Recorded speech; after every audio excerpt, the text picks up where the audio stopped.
presentada por la doctora Karina Ivette Verdín Amaro. Verdín Amaro es egresada de la licenciatura en Psicología del Instituto de Estudios Tecnológicos y Superiores Matatipic y de la maestría y doctorado en Lingüística de la Facultad de Lenguas y Letras de la Universidad Autónoma de Querétaro. Actualmente se desempeña como docente, investigadora y coordinadora del programa académico de maestría en Lingüística aplicada en la Universidad Autónoma de Nayarit. Se especializa en la comunicación intercultural, el desarrollo de competencias comunicativas y la vitalidad y revitalización de las lenguas del Gran Nayar. Sus proyectos de investigación se centran en la comunicación intercultural del huichol y entre sus publicaciones destacan Diálogo con las deidades, Etnografía de la comunicación en el ámbito de la curación entre los Wixárikari y las enfermedades tradicionales de los huicholes, un análisis semántico desde la estructura de la lengua y su cultura. Además es feminista, vegana, le gusta andar en bicicleta y me ha confesado que se está enamorando de Chihuahua.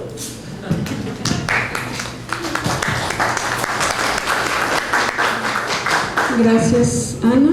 Gracias, buenas tardes. Gracias a Ana, a Edgar, a Abel, que me invitaron a participar en esta experiencia nueva para mí.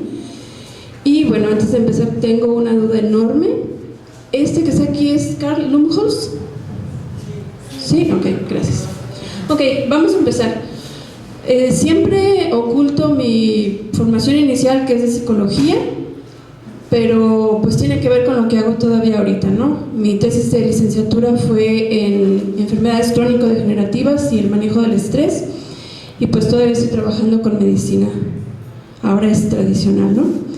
Entonces lo que quiero presentarles ahora es cómo podemos abordar la medicina tradicional desde la lingüística, que se puede hacer, y les presentaré un trabajo que tiene más de 8 años, y que todavía no se acaba, pero es como una pequeña introducción a esto, ¿no? Entonces, todas las personas nos hemos enfermado en algún momento, todas hemos conocido personas que se enferman, todas en algún momento hemos ido a atención, ya sea de la medicina alopática que le dicen, que es el seguro, el ISSSTE, cualquiera de esas atenciones, o la consulta privada, o hemos utilizado remedios naturales, a veces tés, a veces pomadas, pero todas hemos utilizado tratamientos para curar nuestras enfermedades. Las enfermedades están presentes entonces en todas las sociedades. La manera en cómo las conceptualizamos y cómo las atendemos va a depender de cada cultura. La medicina alopática, que es la que estamos más familiarizados quienes vivimos en esta sociedad occidental, tiene como objeto de estudio las enfermedades, no el paciente, no la persona que se enferma, sino las enfermedades. Incluso en los programas de medicina lo que abordan son aparatos y sistemas del cuerpo humano para poder atender, pero la persona queda relegada en un segundo plano, no es importante. En el caso de las medicinas tradicionales, lo más importante es la persona, porque se entiende que la enfermedad afecta a la persona y a las personas que le rodean y a la zona que rodea a la persona, es decir, a la comunidad. El ser humano en las medicinas tradicionales no se puede fragmentar como lo hacemos en la medicina alopática. Eso es inconcebible, ¿no? Es considerado como un todo dentro del cosmos más amplio. Hay 3 principios básicos que subyacen a todas las medicinas tradicionales según Soya. Las medicinas tradicionales van a ser diferentes en cada cultura, pero van a coincidir en 3 aspectos que son fundamentales. Uno es que todos los seres humanos están estrechamente relacionados con las demás entidades, y eso incluye a todos los demás animales y también a las piedras y al agua, a la tierra, a los árboles, al cielo, todas las demás entidades que constituyen el cosmos.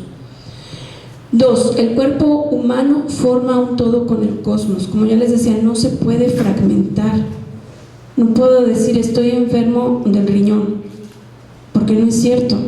O sea, estoy enfermo de todo mi cuerpo y de todo lo que me rodea. Y el tercero es que para proteger la salud es necesario mantener la armonía con el cosmos, ¿sí? Si rompemos el equilibrio es cuando vienen las enfermedades, ¿sí? Entonces esos son los tres principios básicos que subyacen a cualquier medicina tradicional y que desgraciadamente en la medicina alopática no se consideran. Ahora, en las medicinas tradicionales los conocimientos se transmiten de manera oral y estos conocimientos abarcan no solamente aspectos de enfermedad y salud, sino también aspectos de historia, de religión, de cultura, mitología, tradiciones. O sea, abarca más allá de lo que es el cuerpo humano. Ahora, ayer lo decía Federico Dickinson, no podemos abarcar la realidad, toda la realidad. Entonces lo que yo voy a tratar de presentarles es un pedacito de esas medicinas tradicionales en la medicina tradicional wixárika. ¿Cuáles son las enfermedades exclusivas de la cultura wixárika? ¿Cuáles son los síntomas de esas enfermedades? Los procesos de curación, cómo se pueden prevenir y quiénes son los actores de esta medicina. Me interesé en trabajar con la cultura wixárika en el 2008 aproximadamente. Nos llamó la atención el equipo de lingüística aplicada, y se lo comentaba Ana hace rato, ¿por qué mueren tantas personas de la cultura wixárika comparadas con el resto de la cultura rural que vive en la Sierra de Nayarit? ¿Cuál es la diferencia? Se supone que también son personas del entorno rural, ¿no? Pero ¿por qué hay tantas muertes maternas? Y eso fue uno de los primeros detonadores para trabajar con la cultura wixárika. Aquí ustedes pueden ver a un maracame, que es como el chamán. En el Cerro de Dios está empezando una ceremonia relacionada con el maíz. Esa comunidad, perdón, el cerro está en la comunidad del Roble, en Nayarit. Entonces tenemos que había varios estudios relacionados con las enfermedades del pueblo wixárika. Casillas Romo sobre todo trabaja un listado de más de 90 enfermedades, pero la mayoría lo hacen desde la perspectiva occidental, es decir, tratan de encasillar los fenómenos de salud y enfermedad de una cultura con los parámetros de otra cultura. Son trabajos muy ricos, pero me parece que ese es uno de sus principales defectos. Por ejemplo, Casillas Romo presentaba 8 términos para denominar desnutrición. Y desde ahí yo dije, un momento, ¿cómo una lengua puede tener 8 términos para designar lo mismo? Casillas Romo sí lo presentaba, y eso se me hacía a mí muy extraño, ¿no? Ustedes pueden ver que sí hay similitudes, tienen el mismo sufijo rilla en los 8 términos. Y además, morfológicamente, la raíz verbal, es decir, la primera parte antes de rilla, tiene que ver con el nombre, con el sustantivo, de algunas entidades de la cultura wixárika. Entonces, se parecen de alguna manera, pero las entidades que están nombrando son muy diferentes entre sí. Entonces, lo que me di cuenta con un primer análisis es que sí estaban relacionadas con el apetito, pero no eran sinónimos. La gente de las comunidades wixárika no las mencionaba como sinónimos, ¿sí? O sea, sí dicen, pues sí, o sea, el niño no come, pero no es solamente desnutrición. Entonces, desde ahí ya había un problema. Faghetti mencionaba en el 2005 que considerar las alteraciones de la salud de las sociedades llamadas tradicionales son diferentes y no se pueden clasificar con los parámetros de la cultura occidental. Y otro de los problemas que yo veía es que es necesario hacer una clasificación con criterios lingüísticos, porque no hacerlo no va a responder a esa estructura de la lengua y tener en cuenta procesos culturales. Y eso es muy importante. No podemos hacer estudios que no consideren la lengua, que no consideren la sociedad y que no consideren el medio ambiente. Tenemos que tomarlos en cuenta.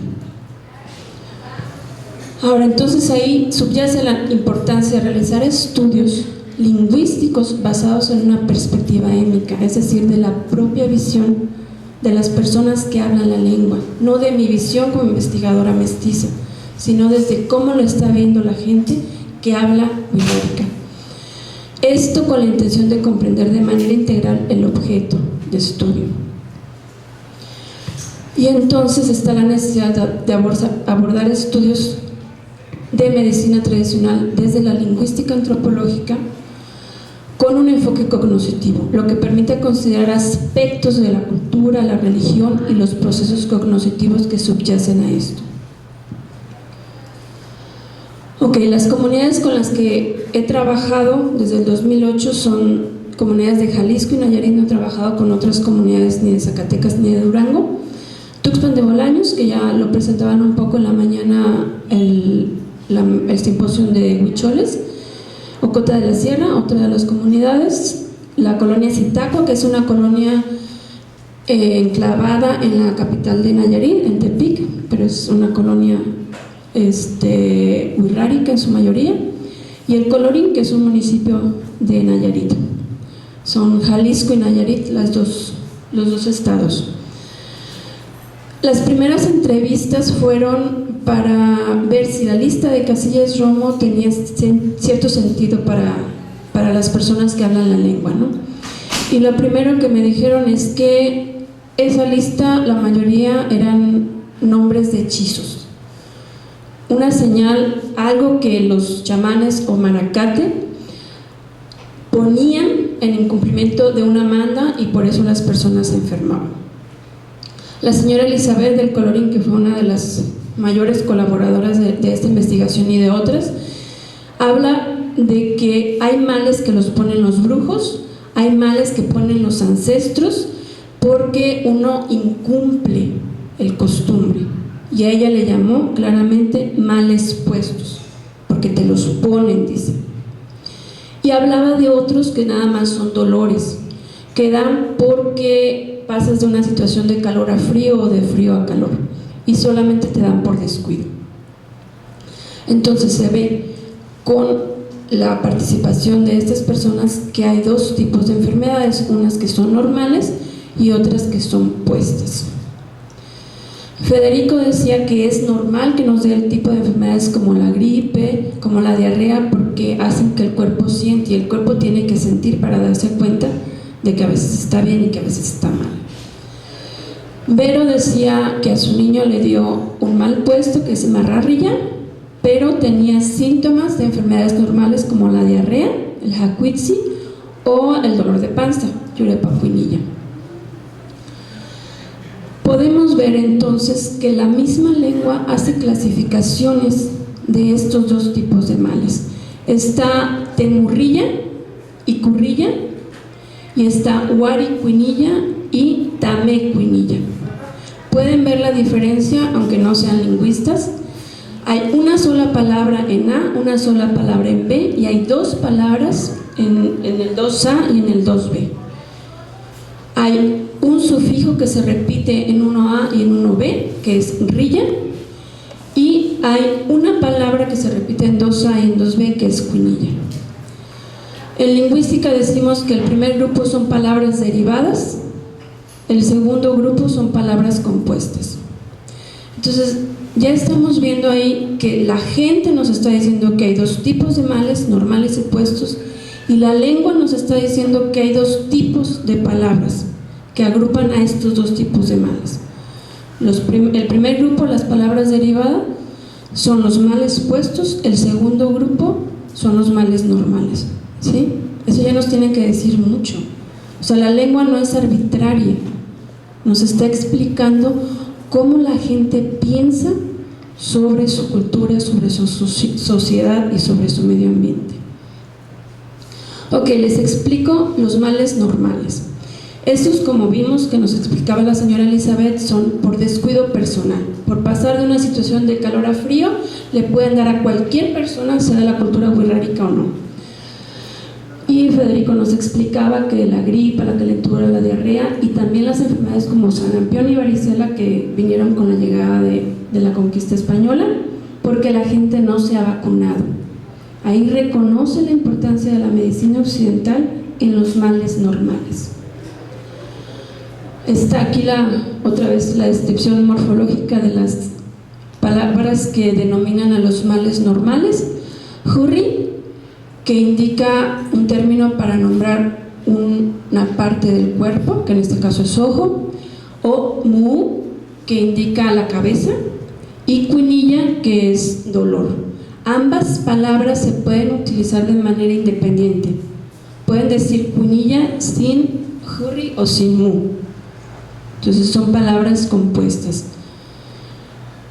Estas son las que recopilé con su descripción a partir de lo que decían las personas que hablan wixárika. Entonces pueden ver el mismo proceso. Hay parte del cuerpo primero, en la primera palabra, y luego hay la palabra para indicar dolor. Tenemos umete cuinilla, dolor de huesos, aqueta cuinilla, dolor de pie, y así están todas.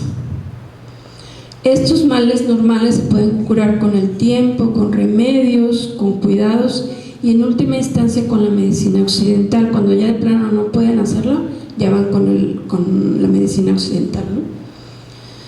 Cuando las personas padecen algunos de estos males normales, no acuden con él o con la maracame. No es necesario, ¿sí? No tiene caso acudir. Ahora, los males puestos. Los males puestos me dijeron que solamente ocurrían entre los wixárika. Nadie más podía padecerlos, porque son desequilibrios y rupturas de la armonía wixárika. Entonces yo no puedo romperlo porque no estoy incluida en esa armonía, ¿sí? Tengo que pertenecer a la cultura.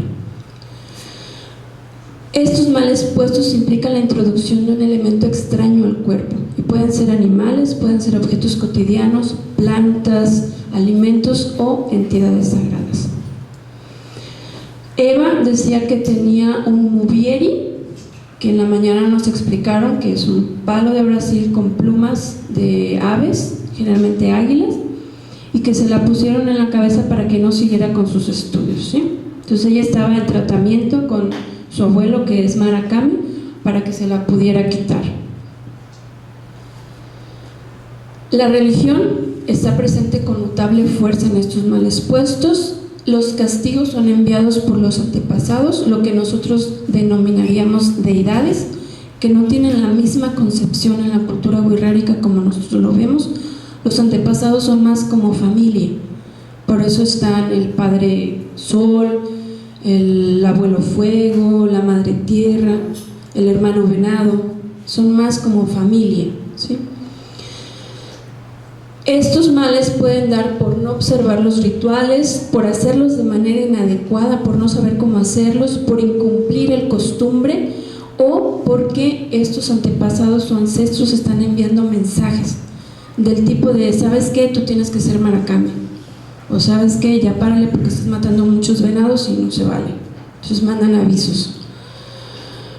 La medicina tradicional es importante para curar los males puestos, pero la medicina alopática no. Quien padece un mal puesto no acude a la medicina alopática, a menos para tratar solamente algunos síntomas, pero acudir a la medicina occidental no lo va a salvar y puede provocarle la muerte, ¿sí? Entonces tienen que acudir siempre a la atención con él o la maracame para poder sanar.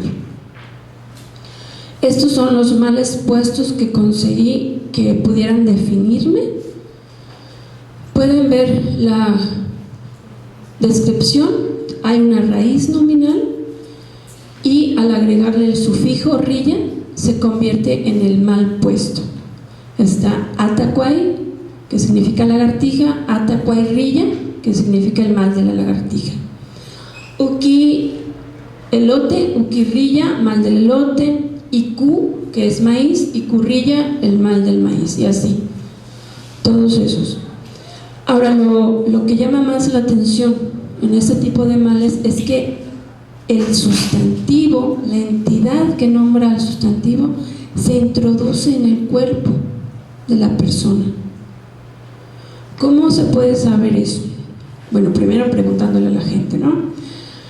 Pero también porque se observan procesos metonímicos, ¿sí? Se pueden observar procesos metonímicos en el nombre de la enfermedad, en sus propiedades y en la cura. Cuando empecé la presentación les dije que quién era esta persona y todos me dijeron que era Carl Lundholz. Ahora les pregunto, ¿realmente es Carl Lupus? ¿No se murió hace mucho tiempo? Sí, se murió hace mucho tiempo, ¿sí? Y esto ni siquiera es una foto de él, ni siquiera es una foto completa de él, ¿sí? Es medio pintura con grises y blancos, ¿no? Pero sin embargo todos pensamos que él es Carl, porque tenemos procesos metonímicos. Lo mismo, otra vez repitiendo lo que decía Federico ayer, ¿no? No podemos atrapar toda la realidad, y entonces uno de nuestros procesos cognitivos es la metonimia. Una parte de esa realidad tenemos que interpretarla, pero no podemos interpretar toda, ¿sí? Este no es Carl, él ya se murió hace mucho tiempo, ¿sí? Pero aún así pensamos que él es Carl, y todas las personas en la sala me lo dijeron, ¿sí? Eso es la metonimia, interpretar algo que es muy complejo a partir de una pequeña parte de esa totalidad, ¿sí? La metonimia la empezaron a estudiar a más profundidad desde la lingüística Lakoff con su Women, Fire and Dangerous Things, que quienes hacen lingüística saben a qué me refiero. Después trabajó con Johnson Lakoff y con su Metaphors We Live By, también habló de metonimias, pero quienes más han trabajado más recientemente son Kovacs, Braden, Barcelona, y explican que la metonimia es un proceso cognoscitivo, no es una figura retórica como nos han hecho creer solamente, es un proceso cognoscitivo por el cual vivimos, en el cual una entidad conceptual, un vehículo, proporciona un acceso mental a otra entidad conceptual, que es la meta, dentro del mismo dominio o modelo cognoscitivo conceptual, ¿sí? Entonces, cuando yo les pregunté si este era Carl, utilizaron ustedes un vehículo para decir sí, este es Carl, pero no es Carl, pero sí es, ¿sí? Si no, no podríamos funcionar así. Entonces, lo que yo vi en los mal expuestos es que había un principio metonímico en donde los rasgos de la persona representaban a la entidad cultural que se introducía en el cuerpo de la persona. Había 4 fusiones. Una de las fusiones era que los rasgos físicos y de comportamiento de la persona representaban a la entidad cultural que se introdujo. Un ejemplo, Marra, el venado. Le pregunté a 21 personas que me explicaran qué era el venado, y lo que coincidieron la mayoría era esto. Esos son los rasgos que me dieron. Pude haberlo hecho yo desde mi perspectiva occidental, pero no se vale, ¿sí? Yo quería saber cómo lo ven la cultura wixárika al venado, que es uno de sus elementos más importantes. Ahí están los rasgos. Y luego le pregunté a otras 52 personas diferentes que cómo era la enfermedad del venado, el mal del venado o marrarría. Y entonces me dijeron todos estos rasgos. Lo que está en negrita, si se fijan, se parece a cómo describen al venado. Tiene el vientre abultado y tiene el cuello chiquito. Yo podría pensar desde mi perspectiva que también el venado se puede sentar con los pies para atrás, pero esa es mi visión. La gente no me dijo eso. Y respecto a la comida, me decían que se dejaba la comida en los cachetes. Y si se fijan en la descripción del venado, también el venado se deja la comida en los cachetes, ¿sí? Entonces, la descripción de la izquierda es la descripción de la persona que padece el mal del venado. Hay una descripción en donde me dice que los rasgos físicos, como estar panzón y tener el cuello chiquito, y los rasgos de comportamiento, como dejarse la comida en los cachetes, están representando a la entidad cultural que se introdujo en el cuerpo, ¿sí? Otro de las fusiones era solamente los rasgos de comportamiento. Los rasgos de comportamiento de la olla, Rari. Les pregunté otra vez a las mismas 21 personas y me dijeron estas cosas, 4 rasgos solamente de la olla, porque ¿qué más se puede decir de una olla, no? El caso es que las otras 52 personas me dijeron que quien padece rarilla va a tener estos rasgos. solamente el comportamiento de la olla. La que está sentada es la que se fusiona en la persona. Entonces ahí se puede ver también que el rasgo de comportamiento de estar sentada como una olla se traslapa en la persona. Igual, panzoncito, una olla está panzoncita, pero eso no me lo dijeron los hablantes. La tercera fusión, solamente los rasgos físicos representan a la entidad que se introdujo. Tetsu, tamal, tenemos estos rasgos. El último rasgo, las mujeres son encargadas, esto es muy importante, las mujeres son encargadas de hacer los tamales en las fiestas, es muy importante porque cuando me describen las 52 personas Tetsurilla o el mal del tamal, me dicen que es una enfermedad de mujeres, ¿sí? Y las mujeres que lo padecen van a estar apretadas de la cintura, incluso me dijeron como un tamal. Si es una mujer, puede tener secreciones blanquecinas de la vagina, va a tener duro el vientre igual que el tamal, como si tuviera un tamal adentro. Si no se atienden, pues se pueden morir, y a veces les da a los infantes, y aunque estén comiendo de manera adecuada, dicen que no se les nota el crecimiento. Entonces ahí es rasgos físicos del tamal se fusionan y representan al tamal que se introdujo en el cuerpo de la persona. El último rasgo es el del dolor. Hay un grupo de enfermedades que solamente tienen dolor, que representa esa introducción en el cuerpo. Está Iku, que es el maíz, esos son sus rasgos, y a la hora de que me describieron a las personas que tenían el Ikurrilla, me dieron estos rasgos. Todo el grupo de enfermedades que pertenecen a esta fusión tienen un dolor. Para quitar el dolor hay que extraer el maíz. Y esto nos lleva entonces a las prácticas de curación, que también están reflejando los procesos metonímicos. De manera general, todos los males puestos para curarse necesitan un proceso muy largo, que implica ayunos, que implica abstinencia, que implica rituales, hacer mandas, cumplir mandas que no se hayan cumplido, asistir a lugares sagrados para llevar ofrendas. Eso es como de manera general. Les voy a presentar solamente 3 enfermedades y cómo me explicaron que se curaba. Tenemos Atacoirrilla, si recuerdan es el mal de la lagartija. Entonces, aparte de ayunar, de no comer sal, de no tener relaciones sexuales, el chamán o el maracame dialoga toda la noche con los ancestros y al día siguiente le saca, literalmente le saca una lagartija a la persona enferma de la cadera. No hay una intervención quirúrgica, pero aparece una lagartija. Y entonces esa lagartija la aleja de la persona y la pone en su hábitat natural, que es los árboles, ¿no? Puede que haya más de una lagartija dentro del cuerpo de la persona, como me lo narró la mamá de un niño que tenía 2 lagartijas en su cuerpo. Entonces, no es solamente explicar o simular que hay una entidad dentro del cuerpo.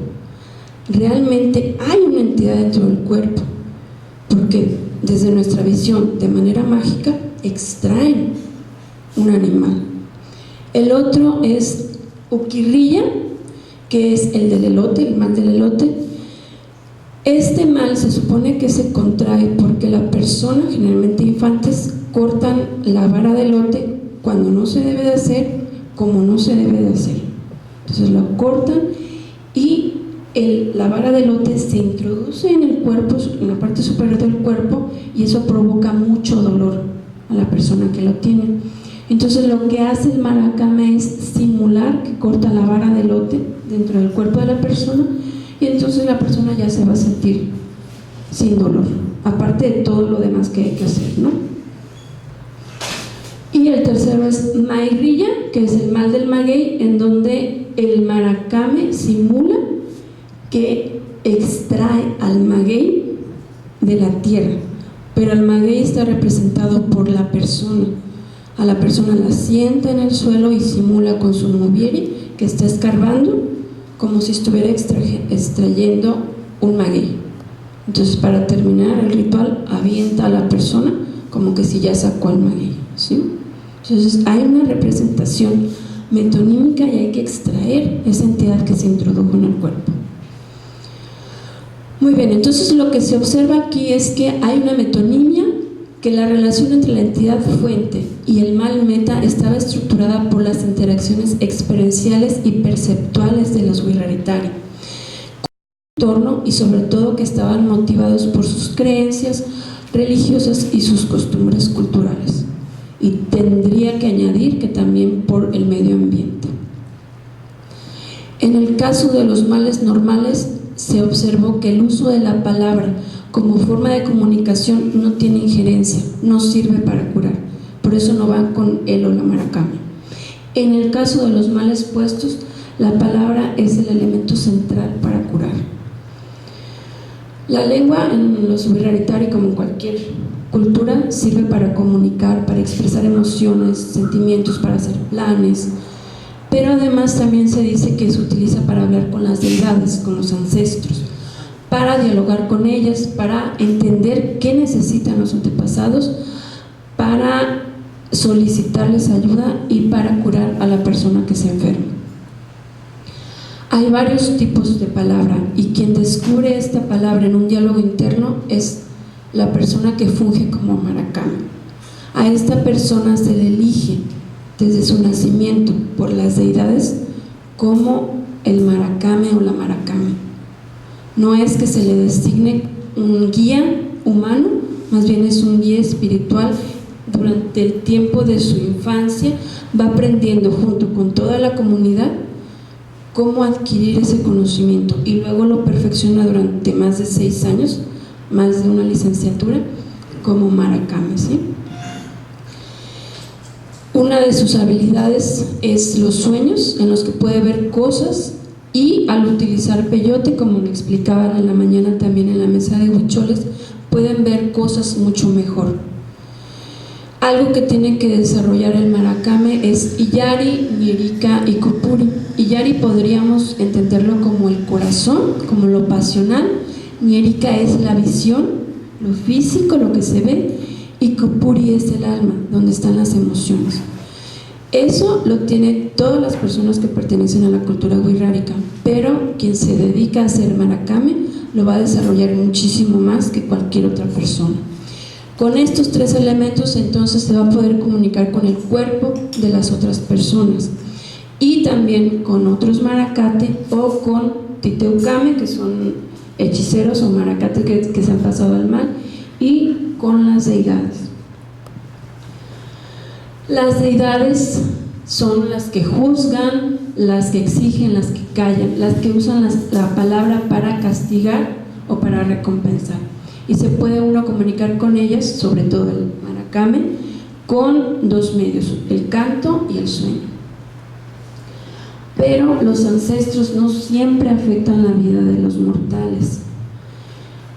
Ambas partes, tanto humanos como ancestros, quieren mantener la armonía. O sea, no se trata de estar siendo caprichoso como en la mitología griega. Aquí no, aquí se trata de mantener el equilibrio siempre. Entonces, como humano, los Wiraritari tratan de siempre estar dando ofrendas, acudiendo a los lugares sagrados, haciendo los rituales, y los ancestros tratan de responder a esto premiando a la cultura wixárika. Quienes más pueden afectar son los maracate que se han pasado al lado oscuro, y que en la mañana lo explicaba Villegas con su trabajo sobre brujería de huicholes, ¿no? Estos titeucume, como así se llaman, se pasan al lado del mal y se comunican con entes malignos para poner el mal en las personas. Los tipos de palabra entonces serían: antes de la consulta, la palabra del cuerpo. La persona que está enferma dice: un momento, algo está pasando, no me siento bien, estoy soñando cosas raras, estoy viendo cosas raras, mi tierra no está siendo tan fértil, mis animales están muriendo. Entonces hay una palabra que le dice que las cosas no están bien. Con eso acude a las personas más cercanas de su entorno, que pueden ser familiares, para preguntar con quién puede ir para curarse. Y esto es importante, porque no puede ir con cualquier persona y preguntarle con quién voy, porque está en un estado muy vulnerable. Entonces necesita acercarse con las personas de mayor confianza para saber quién lo puede atender, ¿sí?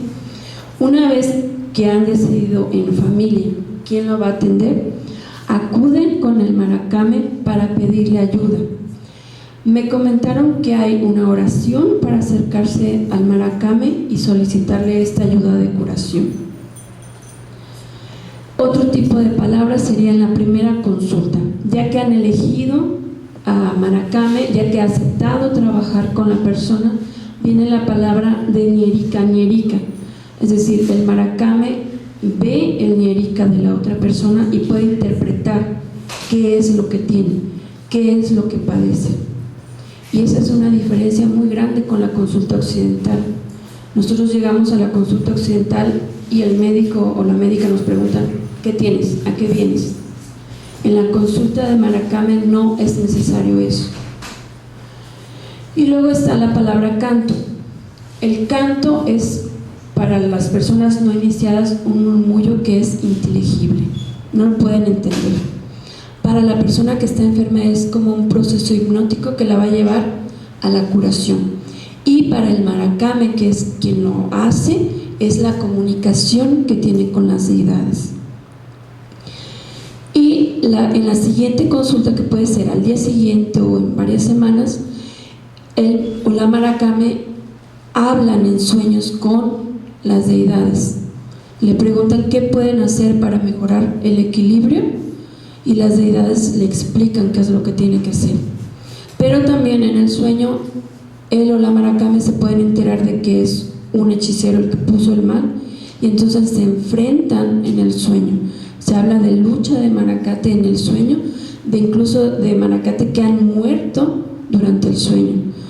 A mí lo único que me tocó presenciar fue una maracame que huyó de la comunidad después de una consulta porque no pudo atender y no pudo enfrentar al Titeucume.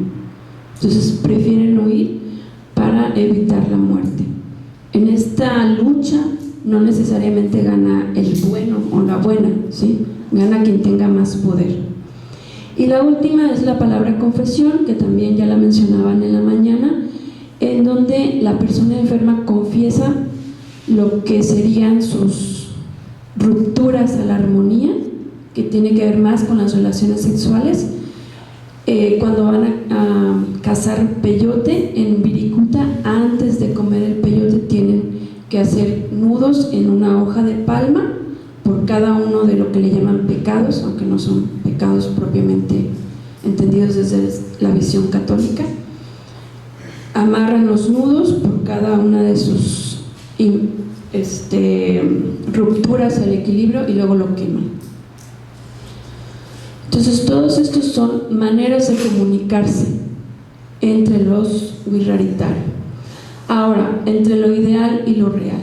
Lo ideal sería que la consulta del maracame fuera utilizando el mubieri, que es uno de sus instrumentos principales, la vara con las plumas de ave, el uru, que es una flecha donde anotan mensajes para las deidades, que fueran el ririki, que es el templo o el consultorio del maracame, que se hicieran ayunas en un ambiente muy formal de ceremonia. En lo real, lo que ocurre es que el único elemento siempre presente en las consultas es la palabra.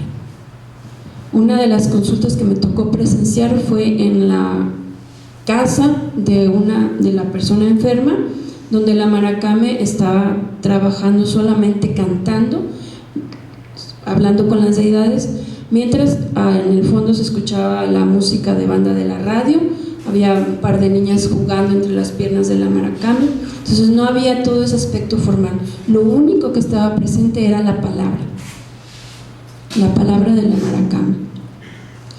Entonces considero que el hecho de que la lengua wixárika, junto con su cultura, sea una de las pocas que han resistido el embate del mundo occidental, tiene mucho que ver con que se siga considerando como el medio para aliviar. Han cambiado, definitivamente la cultura wixárika ha cambiado, pero han mantenido sus tradiciones y se han actualizado con ellas, no se han perdido. Cuando la persona enferma acude con el profesional de la salud occidental para que le dé medicamentos, pastillas, vacunas, pero cuando acuden con él o la maracame, esperan que les entregue la palabra divina para sanar. Y entonces con esto concluiría. Ese es el trabajo de 8 años, como les comentaba, y les he presentado las enfermedades del pueblo wixárika, cómo se puede observar a través de la lingüística cognoscitiva cómo existen procesos cognoscitivos dentro de ella y cómo se puede curar ese tipo de males puestos. Les agradezco su atención.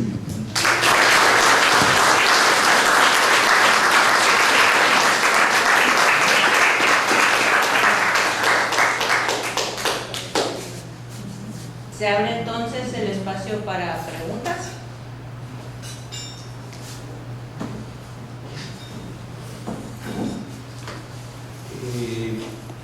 En México y en muchos lugares, por lo menos en América Latina y tal vez en otros lugares del mundo, ha habido esfuerzos por vincular la medicina alopática con las medicinas tradicionales.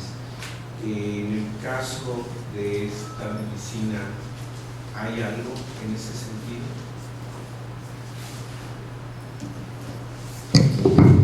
En Jesús María, Lupe no me podrá dejar mentir, hay un hospital donde se supone que hay una atención combinada de medicina occidental con medicina tradicional, pero es el único lugar que conozco. En Tepic, en la capital de Nayarit, está el hospital que se supone que es para atención indígena, pero solamente hay un intérprete de lengua wixárika, un intérprete de lengua cora y ya. Cuando hay otras etnias en Nayarit, y además estos intérpretes pues tienen horarios muy reducidos donde no hay atención. En las escuelas de salud como de medicina, odontología, nutrición y enfermería no hay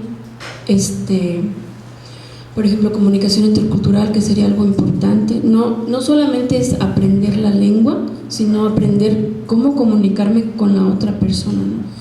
En lingüística aplicada tenemos comunicación intercultural y apenas el semestre pasado la ofrecimos a enfermería, que creo que son los profesionales que más se preocupan por esta atención de persona a persona, pero ha sido el único intento. No hay, que yo conozca en Nayarit, no hay otros intentos. No sé en otros estados de la República si haya.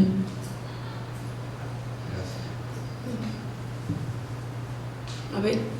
Al principio de la exposición mencionaste que antes de comenzar a hacer el trabajo de investigación te llamó la atención porque había un alto índice de mortandad, de muertes, pero me quedó la duda de, ya explicaste las razones de por qué ellos se enferman y cómo se curan, pero visto desde el otro lado de la medicina alópata, ¿qué explicación le das al alto índice de mortandad? ¿O a que es en infantes o en partos o de qué tipo? Es más en muerte materna, desgraciadamente, muerte materna.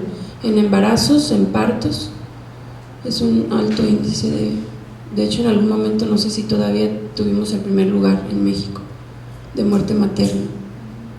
Y es trágico porque no están enfermas, o sea, solo están embarazadas, pero se mueren en el parto. ¿Por qué?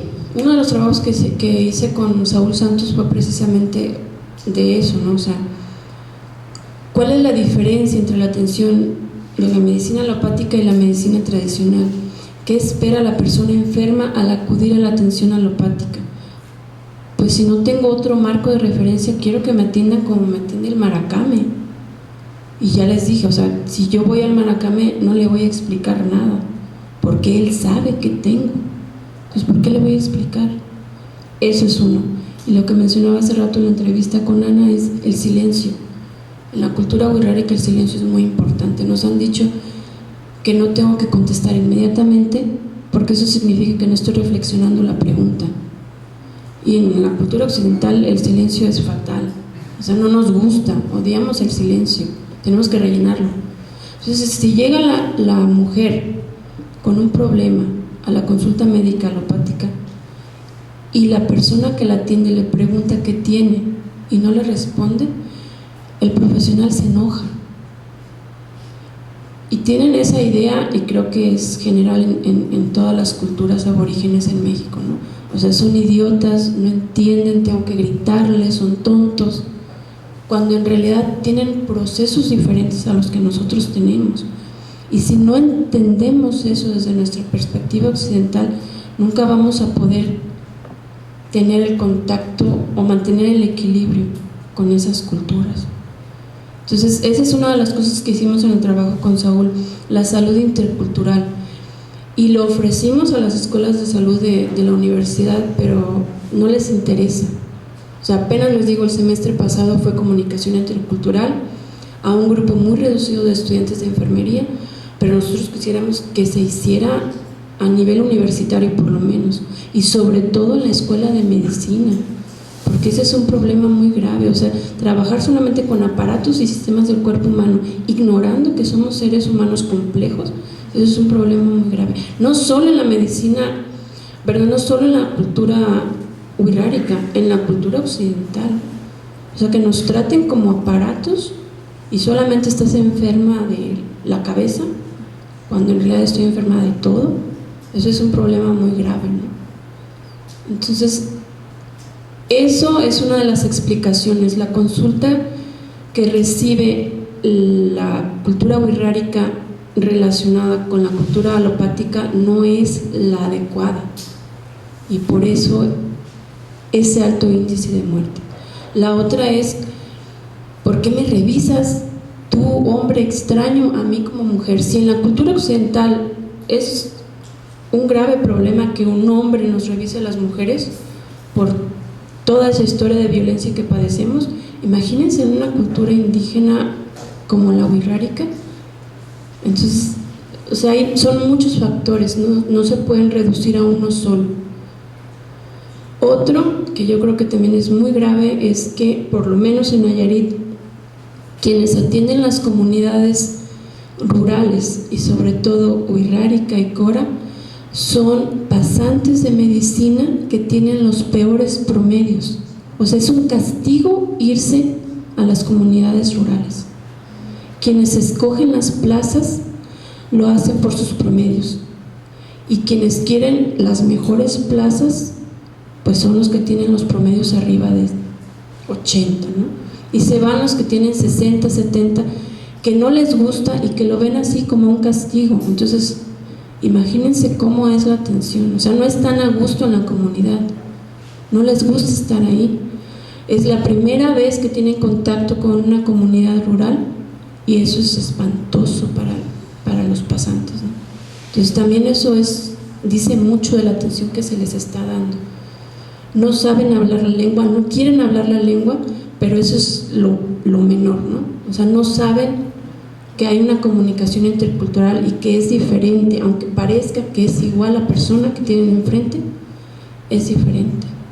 Entonces, son muchos factores los que podrían explicar por qué hay tanta muerte en la cultura wixárika.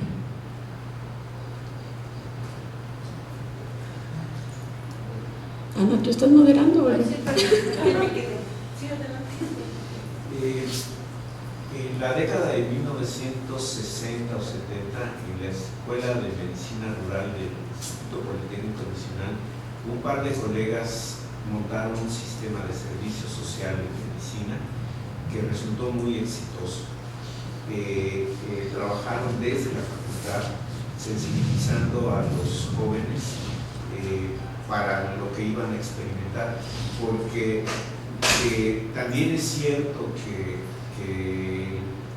muchos de los estudiantes de medicina son educados para un medio hospitalario, ¿sí? O sea, ese es el esquema de la educación en medicina alopática. Además, pues la Iglesia católica tiene una enorme influencia en la educación de los médicos en todo el país, no solo en las escuelas de medicina privadas, sino en las públicas. O sea, porque la Iglesia está muy interesada en que los médicos reproduzcan una serie de cuestiones ideológicas de la religión. No sé si tú conoces esta experiencia. Yo tengo algún material, si quieres te lo puedo hacer Sí, llegar, por favor. porque bueno, son experiencias que pueden ser útiles en ciertos momentos. Claro, sí, me encantaría tenerlo. Creo que en algún momento la Escuela de Medicina nos pidió trabajar comunicación intercultural, pero el problema son las políticas universitarias. Al final de cuentas, quien estaba a cargo del proyecto la destituyeron y ya no se pudo hacer nada. Tengo la esperanza que con el nuevo equipo de rectoría esto cambie y creo que ese proyecto sería muy interesante. Sí, te lo agradezco. Pues yo quisiera defender al diablo, ¿no? Me parece que ese discurso que no conviene, que es el discurso de radicalizar las posturas, creo que no le va bien a nadie. Y voy a poner algunos ejemplos para mostrar que en varias ocasiones la medicina oficial ha sido más flexible que otras partes. El ejemplo más evidente es el IMSS. Creo que nadie ha hecho más por la medicina tradicional que el IMSS, porque sembró por todos lados y promovió la recolección de plantas medicinales en todos los lugares donde estuvo el IMSS, y ha hecho investigación de plantas medicinales, ha hecho capacitación de parteros, por decir una. Pero me preocupa el otro punto que mencionas de la muerte materna, porque hay un programa en todo el país muy, inclusive obsesivo, para evitar la mortalidad materna. Entonces yo creo que lo que nosotros tenemos, o lo que yo propondría como investigadores sociales, gente que tratamos de comprender más otras culturas, otros pensamientos, es qué recursos hay para poder acercar a las otras culturas a un recurso que es la medicina oficial, porque sí, pues no podemos negar que la medicina oficial es sí. No podemos, inclusive, si tú coincido contigo, aún los médicos o los pasantes que van a la sierra y que tengan muy malas calificaciones, esos médicos, la capacidad que tienen para atender a un enfermo es muy grande, porque a veces el problema es muy sencillo de resolver. Por decir, durante muchos años los niños se morían por las diarreas. Entonces cualquier médico actualmente sabe tratar una diarrea. Hay varios tratamientos, digamos, caseros, pero también hay recursos, digamos, médicos muy sencillos. Entonces, no se necesita ser un gran experto, un especialista, no se necesita ser un especialista. La medicina tiene mucha capacidad para atender, pero también necesitamos que haya disposición de parte de la gente, de los enfermos o de los pacientes, para seguir las indicaciones, para que se acerque a este recurso. ¿Cómo le hacemos nosotros? ¿Qué hacemos? Le decimos a los indígenas, no acepten este medicamento, que no se vacunen, no tomen eso hacemos. ¿Qué postura asumimos? La muerte materna que tú dices posiblemente se debe a hipertensión durante el embarazo, se llama preeclampsia y eclampsia. Aquí en la Sierra Tarahumara, donde se muera un niño, van inmediatamente a investigar por qué se murió, porque el programa es de que no se tiene que morir ningún niño durante el embarazo. Una madre está súper vigilada, porque se puede evitar, se puede atender esa hipertensión durante el embarazo. Pero ¿qué hacemos nosotros? Les decimos, no vayan a la clínica.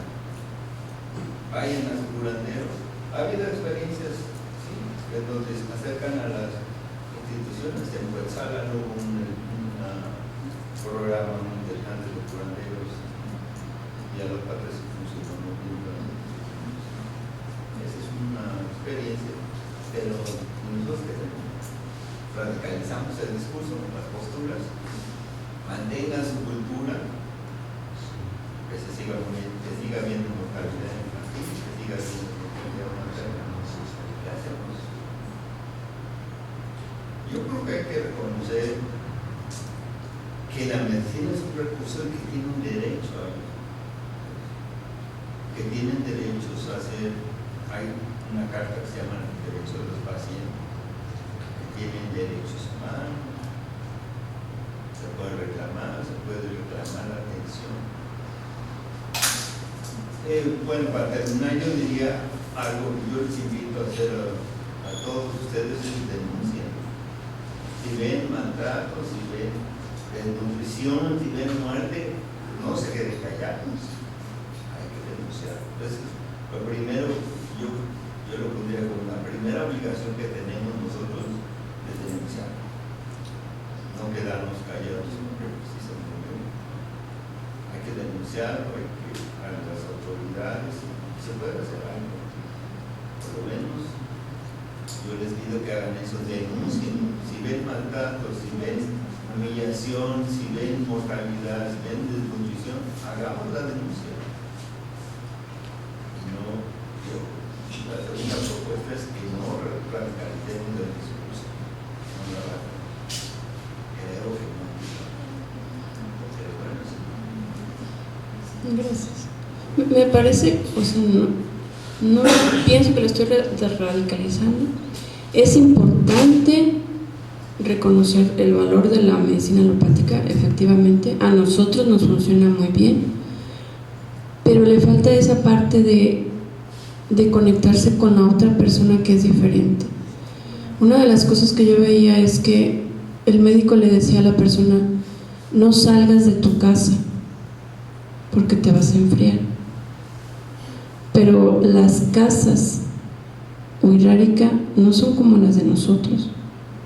O sea, son solares muy grandes, donde hay una habitación muy pequeña, a veces de 3x3, donde solamente sirve para dormir, pero el resto de la casa está al aire libre. Pero entonces, si el médico le dice no salgas de tu casa, pues no sale de su casa. O sea, no va a visitar al vecino que vive a 3 kilómetros, pero está en su solar, está lavando, está prendiendo el fuego, está haciendo tortillas, está afuera de su habitación, que casi no se utiliza, ¿no? Entonces, más bien es que esa parte, o sea, que en la medicina, en la enseñanza de la medicina alopática, se enseñan esos rasgos diferentes. Si a mí me dices no salgas de tu casa, pues no salgo de mi habitación, de mis 4 paredes, ¿no? Pero la casa en la cultura wixárika y en otras culturas no son 4 paredes. Otra, tómate la medicina 3 veces al día. Yo, occidental, entiendo que me la tengo que tomar mañana, tarde y noche, pero a lo mejor la persona de otra cultura no lo va a entender así.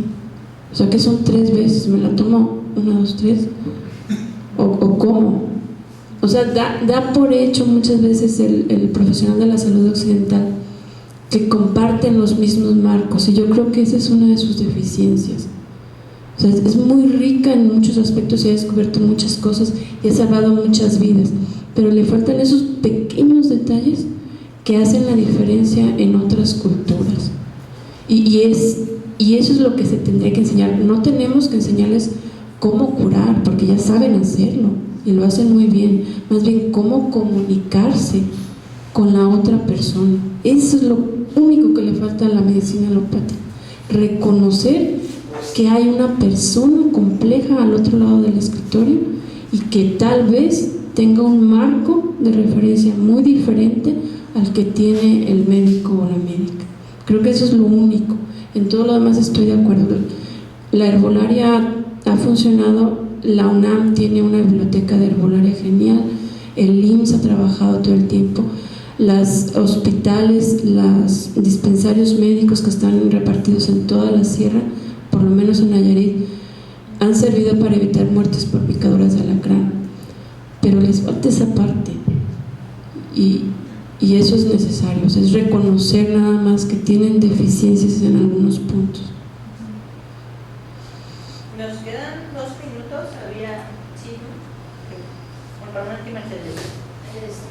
Bueno, un poco respondiendo a lo que usted estaba diciendo, creo que justamente lo que, o sea, todo este trabajo, y me gustó mucho, yo soy asistente en una clase de antropología médica en una facultad de enfermería en Durango, es justamente lo que tratamos de trabajar ahí también, y que veo mucho en mi trabajo, es cómo crear un diálogo entre las distintas culturas, porque justamente hay, o sea, no podemos negar una coexistencia de todas estas, ¿no? Y un ejemplo que tú pusiste, que me llamó mucho, y que efectivamente es algo que nosotros olvidamos, porque nosotros también mucho en nuestro desconocimiento pues pensamos que los indígenas no quieren esta medicina, ¿no? O sea, tú estabas hablando del reconocimiento para ellos de la importancia de las vacunas y de ciertas cosas, o sea, creo que pensar de este lado y del otro lado en términos de separación pues es imposible, ¿no? Y no deberíamos hacerlo de esta forma.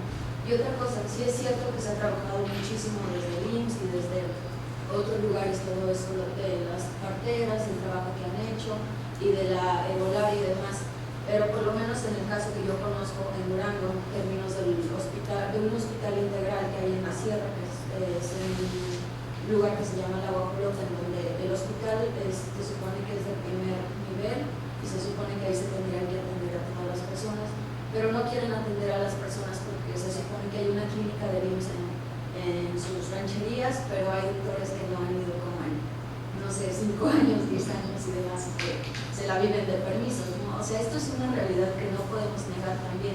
Sí, efectivamente, a lo mejor hay doctores o médicos que sí están interesados en la salud y en trabajar y aprender y todo, pero el problema es que este interés es de manera personal y no es un interés que, digamos, sea institucionalizado, y así tendría que ser, ¿no? Así tendríamos que pensar esta medicina pues entre las distintas culturas, ¿no? Porque pues si hay un reconocimiento del México multicultural y demás, pues las políticas y todo tendrían que ser pensadas en esa forma, ¿no? No nada más en nuestros discursos, ni nada más en colocarnos a nosotros desde si de nuestro lugar está bien, o si hay ciertos casos, sino tendría que ser algo generalizado, ¿no? Gracias. Luego me compartes también lo que hacen